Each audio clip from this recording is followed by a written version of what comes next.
दोस्तों स्वागत है आपका हमारे मास्टरमाइंड बीपीएस चैनल में। मैं रोहित कुमार लेकर आया हूं आज आपके लिए। देखिए पिछली वीडियो में हमने 65 तक 65 चैप्टर के क्लियर किए थे। आज हम 65 से आगे के प्रश्न करेंगे। जो हमने देखी 65 के बारे में आपको समझा दिया था कि यदि किसी भी संख्या को प्रतिशत में बदलने के लिए 100 से भाग की जाती है और किसी भी भिन्न को यदि हम प्रतिशत में बनाते हैं तो क्या करते हैं, 100 से गुणा करते हैं। जैसे हमने बताया था कि मान लीजिए 5% की यदि हमें फ्रैक्शन बनानी है तो कितना होगा, क्या करना पड़ेगा, 100 से भाग करनी पड़ेगी। मतलब 5/100, 5 करना 5 दूनी 10 मतलब 1/20। और किसी भी भिन्न को यदि हम फ्रैक्शन में प्रतिशत में बदलते हैं तो क्या करना पड़ता है, 100 से गुणा करते हैं। देखिए 20 पंजे 100 कितना आ जाएगा, 5%। ठीक है, तो देखिए हम 65 तक प्रश्न पिछली वीडियो में क्लियर कर चुके हैं। आज हम करने वाले हैं 66 से, जो प्रतिशत का हमारा चैप्टर है। देख क्या कहा है कि 4 घंटे 30 मिनट एक दिन का कितने प्रतिशत है। तो देखिए 4 घंटे 30 मिनट घंटों में बात हो रही है, मतलब एक दिन का कितने प्रतिशत। अब यहाँ पर आपको ये समझना है कि एक दिन का मतलब एक दिन में कितने घंटे होते हैं। पहले तो यहाँ पर ये बात समझिए। तो हमें देखिए एक दिन में कितने घंटे होते हैं, एक दिन में 24 घंटे होते हैं। एक दिन में 24 घंटे होते हैं। और बताना है कि एक दिन का कितने प्रतिशत है, क्या 4.5 घंटे। 4.5 घंटे को हम ऐसे भी लिख सकते हैं, 1/4 से ही 1/2 4.5 घंटे। तो हमसे यही कहा है कि एक दिन का कितने प्रतिशत। तो एक दिन को हम कह सकते हैं 24 घंटों का कितने प्रतिशत। तो हम कह देंगे कि 24 घंटों का x% ही क्या होगा, 4.5 घंटे। मतलब 4 घंटे 30 मिनट मतलब 4.5 घंटे, 4 से ही 1/2 घंटे होगा। ठीक है, बस इतना सोल्व करना है।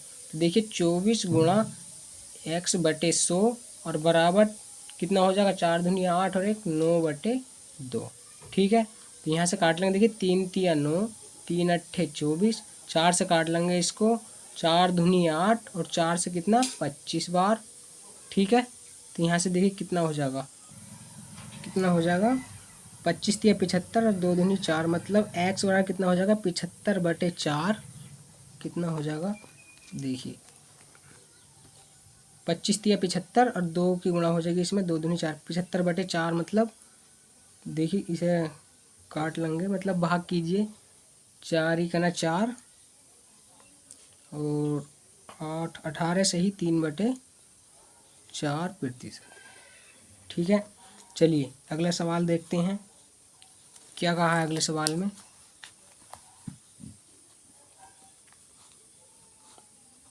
अगला सवाल दिया है कि एक विद्यालय में लड़के तथा लड़कियां 3:2 के अनुपात में हैं। यदि 20% लड़कों तथा 30% लड़कियों को छात्रवृत्ति मिल रही हो तो छात्रवृत्ति न मिलने वाले कितने प्रतिशत विद्यार्थी हैं। देखिए कैसे करेंगे, एक बार और पढ़ लेते हैं कि एक विद्यालय में लड़के तथा लड़कियां 3:2 के अनुपात में हैं। अब लड़के और लड़कियां 3:2 के अनुपात में हैं। यदि 20% लड़कों तथा 30% लड़कियों को छात्रवृत्ति मिल रही हो तो छात्रवृत्ति ना मिलने वाले कितने प्रतिशत हैं। तो यहाँ पर देखिए, इधर कर लेते हैं, यहाँ पर ये हमारे बॉय हैं, ये हमारी गर्ल्स हैं लड़कियाँ। तो बॉय और गर्ल्स का अनुपात दिया है हमें कितना, 3:2। 3:2। ठीक, यानी ऐसे मान लो, देखिए ये मान लिए हमने 30 लड़के हैं और 20 लड़कियां हैं। ठीक है, इससे कोई फर्क नहीं पड़ेगा, 0 से 0 कट जाएगा, 3:2 का ही अनुपात रहेगा। टोटल छात्र कितने हुए, 50 मान लिए हमने। देखिए टोटल कितने हो गए, 30 और 20 50। अब उसमें कहा था कि 20% लड़कों को छात्रवृत्ति मिलती है। देखिए सवाल में कहा है कि 20% लड़कों तथा 30% लड़कियों को। देखिए 20% लड़कों को छात्रवृत्ति मिलती है और 30% लड़कियों को छात्रवृत्ति मिलती है। तो देखिए कितने बच्चों को छात्रवृत्ति मिली, तो 30 का हम अगर 20% निकालेंगे कितना आएगा, 6। और 20 का हम 30% निकालेंगे कितना आएगा, 6। मतलब छात्रवृत्ति मिलने वालों की संख्या कितनी हो गई, 12, 12 को छात्रवृत्ति मिली, तो छात्रवृत्ति न मिलने वाले कितने बचे? टोटल 50 में से 12 निकाल देंगे जिनको छात्रवृत्ति मिली है। तो छात्रवृत्ति न मिलने वाले कितने होंगे? देखिए 50 में से 12 घटाएंगे, कितना बचा? 38। 38 को क्या हुआ? छात्रवृत्ति नहीं मिली। किस में से? 50 में से। तो गुणा 100 में से। 50 दूनी 100, 38 दूनी 76% बच्चों को छात्रवृत्ति नहीं मिली। ये हुआ हमारा आंसर। ठीक है, चलिए अगला सवाल देखते हैं। चलिए देखिए अगला सवाल क्या दिया है। देखिए इसमें कहा है कि किसी परिवार के चावल, मछली तथा तेल पर खर्च क्रम से 12:17:3 के अनुपात में है। इन वस्तुओं के मूल्य में क्रम से 20%, 30% तथा 50% की वृद्धि होने पर इन मदों पर परिवार के खर्च में कितने प्रतिशत वृद्धि होगी? तो देखिए चावल, मछली, तेल का हमें जो खर्च का अनुपात दे रखा है, कितना दे रखा है? चावल, मछली, तेल। देखिए चावल, मछली और तेल के खर्च का अनुपात दिया है कितना? 12:17 और अनुपात 3 रुपये। यानी कुल कितना खर्च हुआ? 12, देखिए 17 और 3 20 और 12 कितना हुआ? 32 रुपये खर्च होता था चावल, मछली, तेल पर। अब क्या हुआ? खर्च में वृद्धि हो गई। कितनी? क्रम से मतलब चावल में 20%। देखिए चावल में 20% की वृद्धि होगी, यानी 12 का 20% कितना होगा? 12 का 20% ऐसे निकाल लेंगे यहाँ पे। 12 का 20% मतलब देखिए 20 पंजे 100, 5 दूनी 10, 5 चौक 20, यानी 2.4 की वृद्धि हो गई। और 30% मछली में 30% की वृद्धि हो गई। 30%, 17 का 30% निकालेंगे, कितना आएगा? कितना आएगा? 5.1। और तेल में 50% की वृद्धि। तेल में 50% की वृद्धि मतलब 1.5 रुपये की। 3 का 50% 1.5 रुपये आएगा। 17 का 30% 5.1 रुपया। और 12 का 20% 2.4 रुपये। ये अभी निकाल के दिखाया, इसी तरीके से इनका भी निकाल लेंगे। ठीक, तो कितना हो जाएगा? जब 12 रुपये था पहले चावल का मूल्य, अब 2.4 रुपये की वृद्धि होगी, मतलब कितना हो गया? 14.4 रुपये। और 17 और 5 कितना हो जाएगा? 22.1। और 3 और 1.5 कितना हो जाएगा? 4.5। अब टोटल कितना हो जाएगा? देखिए इनको जोड़ लेंगे, 14.4, 22.1 और 4.5, इन सबको जोड़कर कितना आएगा? 41 रुपये आएगा। कितना आएगा? 41 रुपये। अब पहले खर्च था हमारा 32 रुपये और अब खर्च कितने हो रहे हैं? 41 रुपये। वृद्धि हो गई, कितने की वृद्धि हो गई? 9 रुपये की वृद्धि हो गई। किस पर? अरे 32 से ही तो हुई। 32 से कितने हुए? 41, यानी 9 रुपये बढ़ गए। 32 रुपये से ही तो 9 रुपये बढ़े, तो 100 पर। तो देखिए 4 से 25 बार, 4 से 8 बार, और 25 नामा कितना हो जाएगा? 225/8 भाग करेंगे। 8 दूनी 16 मतलब 28 सही कितना आ जाएगा? ये आ जाएगा 28 सही 1/8%। ये हुआ हमारा आंसर। ठीक है, चलिए देखते हैं अगले सवाल की ओर। यदि समझ में नहीं आया हो तो आप वीडियो रोककर या बैक करके देख लें, समझ में आ जाएगा। अगला सवाल देखते हैं। देखिए क्या दिया है कि किसी भिन्न के अंश में 140% वृद्धि करने तथा हर में 150% वृद्धि करने पर प्राप्त भिन्न 4/9 है। प्रारंभिक भिन्न क्या है? तो क्या है प्रारंभिक भिन्न? देखिए मान लेते हैं x/y हमारी प्रारंभिक भिन्न है, मान लीजिए। अब कहा कि अंश में 140 की, तो हम 100 में वृद्धि करते हैं, तो 100 में जोड़ेंगे 140 को, कितना हो जाएगा? कितना हो जाएगा? कितना हो जाएगा? 240। जो बटे में 100 आएगा वो तो नीचे वाले से ऊपर वाला कट जाएगा। देखिए, और हर में करना है 150 की वृद्धि, तो कितना हो जाएगा? 250। ठीक, और बराबर कितना करना है? 4/5 के। तो यहाँ से 0 से 0, और 4 ही करना 4, 4 छंग 24, और 5 ही करना 5 पंजे 25। तो भिन्न क्या हो जाएगी? ये 5 उधर जाएगा और ये 6 नीचे जाएगा, तो कितनी हो जाएगी? यहाँ से भिन्न क्या बनेगी? भिन्न क्या बनेगी यहाँ से, देखिए ये गलत हो गया। यहाँ पे 4/15 दिया है, हमने 5 लिखा था, ये होगा 15, मतलब 5 5 पंजे 25 और 5 तिया 15। तो ये कितना हो जाएगा, 6 18 और 5 ही का ना 5, तो कितना आ जाएगा देखिए, 6 18 मतलब 5 ही का ना 5 हो गया ऊपर, और नीचे हो जाएगा 6 18, कितना हो जाएगा 18। इधर एक्स वाई हमारा है ही, तो एक्स वाई बराबर 5/18 हमारी भिन्न, ये हमारा आंसर हो जाएगा। ठीक है, समझ में नहीं आया हो तो देखिए ध्यान से समझिए। हमने क्या करा था, हमारी जो भिन्न थी x/22 ये हमारी भिन्न हो गई, ऊपर वाला अंश और नीचे वाला हर है।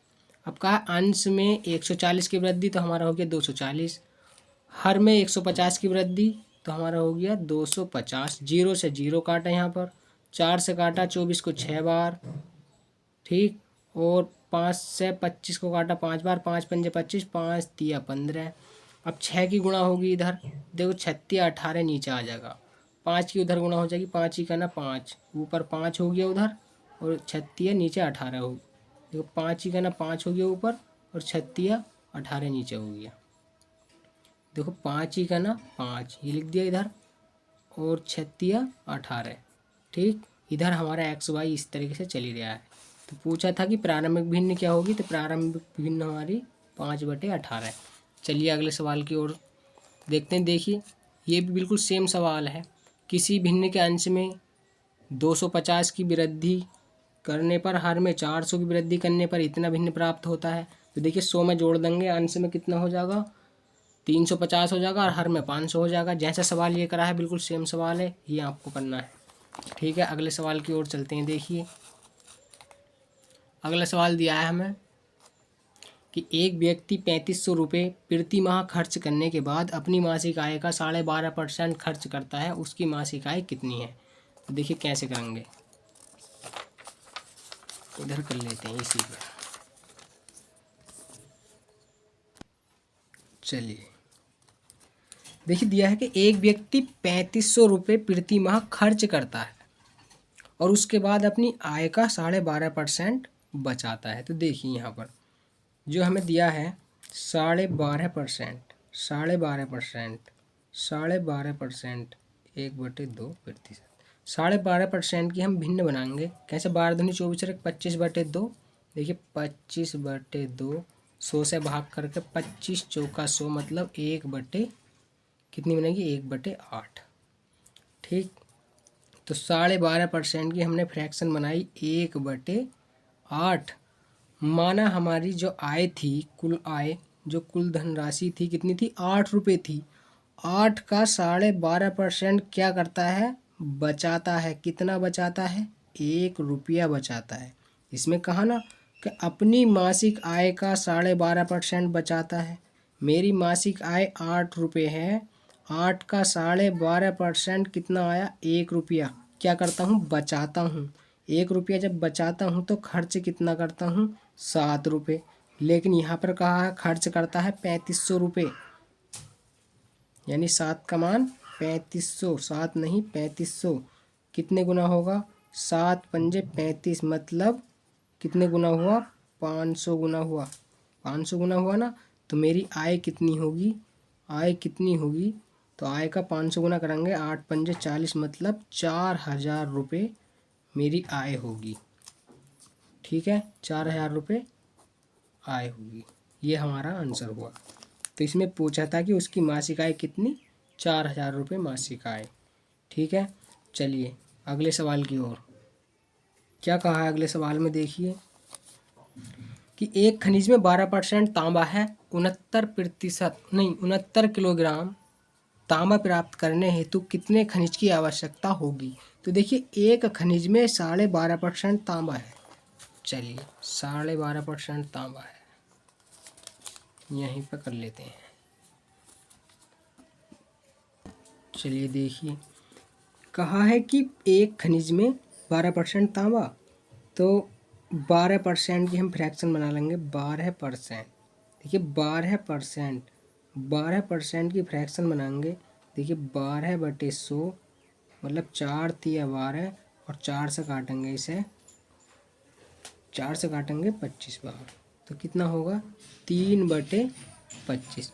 मान लो कुल खनिज, मतलब इस टाइम कुल खनिज कितना है मेरे पास 25 किलोग्राम खनिज है, जिसमें 12% तांबा कितना है 3 किलोग्राम मेरे पास तांबा है।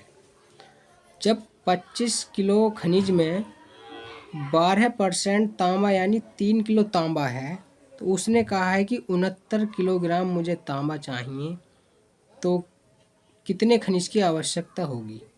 ठीक, जब 25 किलोग्राम खनिज में 12% यानी 3 किलो तांबा, तो कितने खनिज में 69 किलोग्राम आएगा। तो देखिए इसका कितने गुना है, 23 तिया 69, 23 की गुणा करेंगे, 23 तिया 69, 23 गुना, तो हमारा खनिज कितने चाहिए 23 की गुणा करेंगे। देखिए 25 तिया 75, हासिल लगे 7, और 25 दूनी 50 और 7 57। देखिए 25 किलोग्राम खनिज में कितना तांबा 3 किलो, तो 557 किलो खनिज में कितना तांबा होगा, उसका 12% कितना तांबा आएगा 69 किलोग्राम प्राप्त होगा।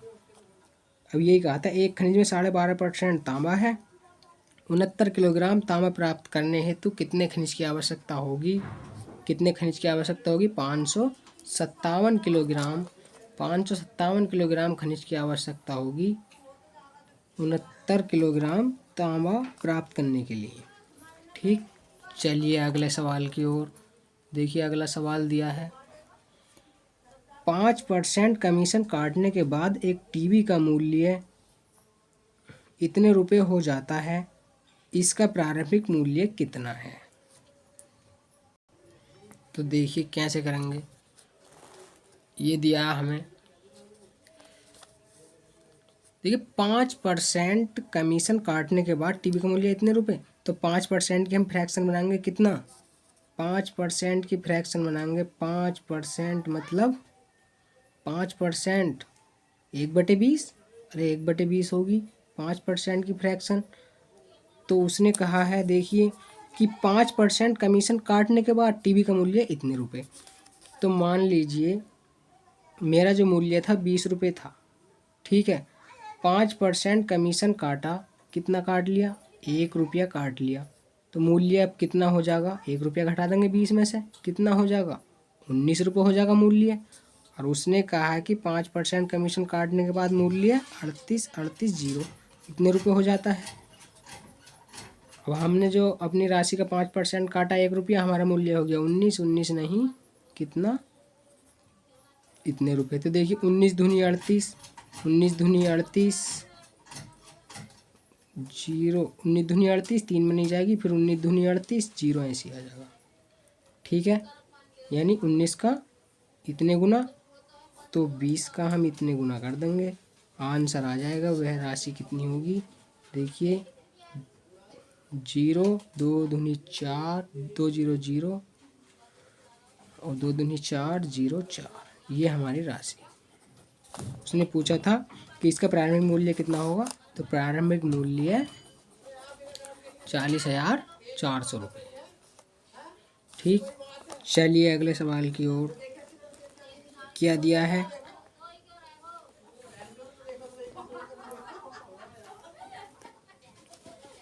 सवाल दिया है 74। देखिए क्या कहा है इसमें कि एक लड़कियां नहीं, एक परीक्षा में 2000 परीक्षार्थी थे, जिनमें 900 लड़के तथा शेष लड़कियां थीं। यदि 32% लड़के तथा 38% लड़कियां उत्तीर्ण हुई हों, तो कितने प्रतिशत विद्यार्थी अनुत्तीर्ण हुए। चलिए करते हैं। टोटल विद्यार्थी दे रखे हैं हमें 2000, हमें दिया है कि 2000 विद्यार्थी थे। क्या 2000 विद्यार्थी हैं, देखिए 2000 टोटल विद्यार्थी कितने हैं, 2000 विद्यार्थी हैं, जिनमें 900 लड़के। जब 2000 में से 900 लड़के होंगे, 900 बोए हैं, तो लड़कियां कितनी बची होंगी, देखिए 1100 लड़कियां बची होंगी, 1100 लड़कियां बची होंगी। अब जिसमें कहा है कि 32% लड़के और 38% लड़कियां उत्तीर्ण यानी पास हो गई, तो फेल मतलब कितने प्रतिशत अनुत्तीर्ण हुए, तो देखिए 900 में से 900 का 32%, 900 लड़के हैं, 32% लड़के पास हुए। तो 900 लड़कों में से 900 का 32% मतलब कितना हुआ, 32% निकालेंगे। देखिए 100 से 100 कट जाएगा, इस तरीके से निकाल लेंगे। देखिए 900 का जो हम 32% निकालेंगे कितना आ जाएगा, 9 दूनी 18 का 8, हासिल लगा 1, 9 ते 27 और 1 28, यानी 288 लड़के पास हुए। अब लड़कियों में बात करते हैं तो लड़कियों में 38% पास हुए। 38% पास हुए, कितने पास हुए 38%, 11 का 38%। देखिए जैसे इसमें 100 से 2 जीरो कटे, ऐसे इसमें 100 से 2 जीरो कट जाएंगे। 11 की डायरेक्ट गुणा कर दीजिए, कितना आ जाएगा 8 और 1 4। ठीक है, लड़कियों में इतनी 418 पास हुई, लड़कियों में 228 लड़के पास हुए। टोटल कितने पास हुए, 8 और 8 16 का 6, हासिल लगा 1, 8 9 और 1 हासिल का 10 का 0, 4 और 2 6 और 1 7। देखिए 706 पास हुए। टोटल लड़की और लड़कियों को मिलाकर लड़के और लड़कियों को मिलाकर टोटल कितने पास हुए, 706 पास हुए। टोटल कितने थे, 2000। जब 2000 में से 706 पास हुए तो फेल कितने हुए, 2000 में से 706 घटाएंगे। 2000 में से जब 706 तुम घटाओगे कितना आएगा 2000 में 706 घटाओ कितना बचेगा, 4 4 9 2 1। ये क्या हुए, ये फेल हुए। ये फेल हुए हैं किस में से, 2000 में से, तो गुणा 100 में से। मतलब 1294 फेल हो गए 2000 में से, तो 100 में से आंसर आ जाएगा। देखिए 1200, देखिए टोटल 2000 थे, अब इसमें से 706 पास हुए हैं तो फेल कितने हुए, हमने 2000 में से 706 घटाए, 1294 फेल हो गए किस में से, 2000 में से, तो गुणा 100 में से। 2 जीरो से 2 जीरो, 2 से इसे काट लेंगे, 2 छंग 12, 2 छंग 12, 2 चौक 8, 2 सत्ते 14, 1 10, 1 जीरो से है पॉइंट लगा देंगे, यानी 64.60% क्या हुए, ये फेल हुए। और इसने यही पूछा था क्या कि कितने प्रतिशत विद्यार्थी अनुत्तीर्ण हुए, 64.60% अनुत्तीर्ण हुए। चलिए देखते हैं अगले सवाल की ओर चलते हैं। अगला सवाल दिया है हमें,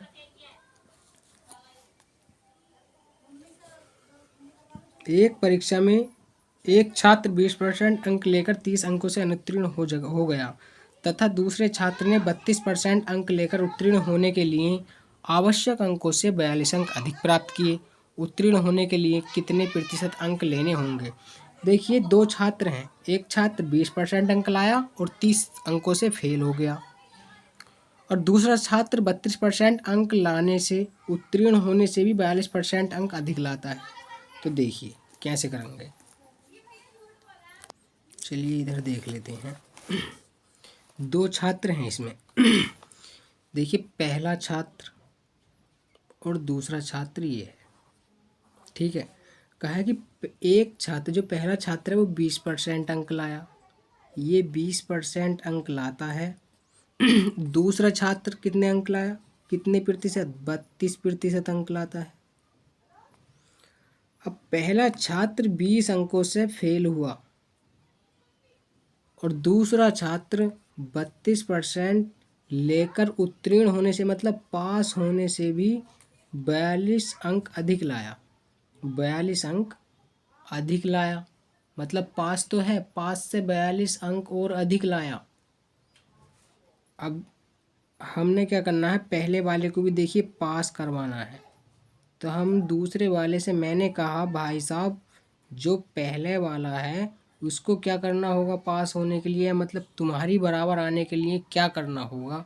तो इसने कहा, दूसरे वाले छात्र ने कहा कि भाई साहब ये पहला वाला मुझसे 12% अंक और लाएगा, मेरी बराबर आने के लिए क्या करेगा, पहला वाला 12% अंक और लाएगा, तब ये मेरी बराबर आ पाएगा।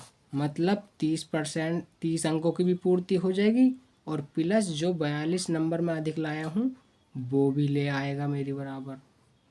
मतलब 12% ही कितना होगा, कितना हो जाएगा, 30 और 42 72%। मतलब 12% का मान क्या होगा, मैं बोला तो भाई साहब 12% का मान 72 में हुआ। बोला जी हाँ, कि जब ये 12% अधिक अंक ले आएगा, मतलब 12% अंक ले आएगा पहला वाला, तो दूसरे वाले के बराबर हो जाएगा नहीं, मतलब पास भी हो जाएगा और 42% अधिक भी अंक लियागा, तो मतलब 30 अंकों की भी पूर्ति कर लेगा अपने, और प्लस इसकी बराबर 42 अंक और अधिक भी लियागा, मतलब 12% का मान ही 72, 12 छंग 72, मतलब एक का मान कितना, 6, एक का मान 6 हुआ, तो 100% का मान कितना होगा, 100% का मान कितना होगा, 600। ये क्या आ गया हमारा पूर्णांक। अब देखिए हमसे पूछा क्या है, हमसे पूछा है इसमें कि उत्तीर्ण होने के लिए कितने प्रतिशत अंक लेने होंगे। उत्तीर्ण होने के लिए, तो उत्तीर्ण होने के लिए कितने प्रतिशत अंक लेने होंगे, तो देखिए 20% अंक तो मैं लाऊंगा और प्लस 30 और लाऊंगा तभी पास होऊंगा, मतलब 600 का मुझे चाहिए 20% और प्लस 30 अंक, मतलब यहाँ से देख लीजिए 6 दूनी 12, 120 और 30 कितना हो जाएगा, 150। ये हुआ हमारा आंसर। चलिए दोस्तों, आज के लिए इतना ही, मिलते हैं इससे अगली वीडियो में। अब जो हमने क्वेश्चन किए हैं, देखिए कहाँ तक किए हैं, हमने क्वेश्चन कर लिए हैं 75 तक कर लिए हैं। इससे आगे के लिए अगली वीडियो में मिलते हैं। ठीक है, थैंक यू, धन्यवाद।